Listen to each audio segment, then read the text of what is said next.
Dankie vir goedheid, liefde en genade.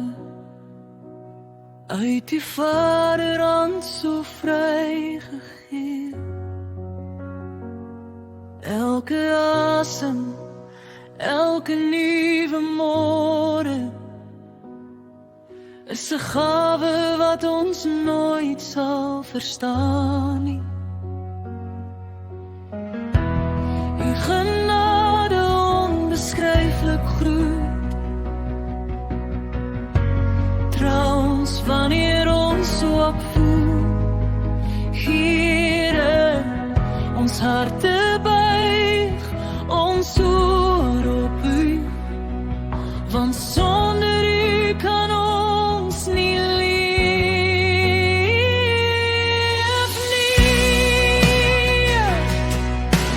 Here, hou ons veilig in U arms, beskerm ons elke tree wat ons gee, laat dit U wil wees, o Heer.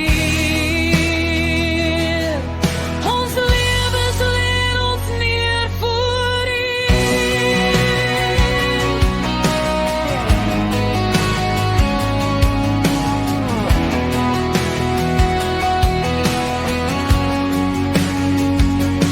In die storms en in die stilte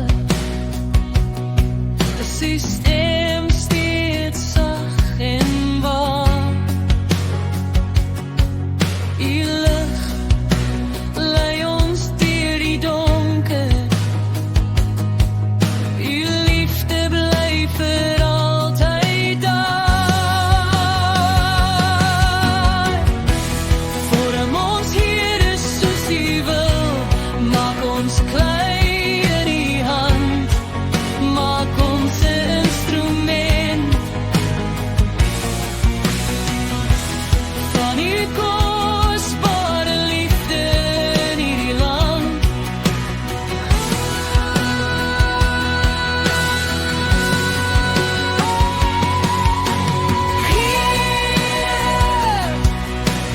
Here, hou ons veilig in U arms, beskerm ons elke tree wat ons gee, laat dit U wil wees, o Heer.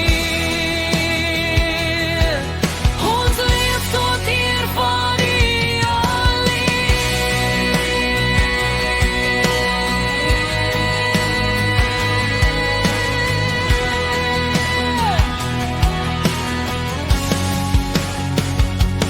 Dankie Vader vir genade, dankie vir liefde sonder maat. Ons behoort aan U vir ewig, nou en tot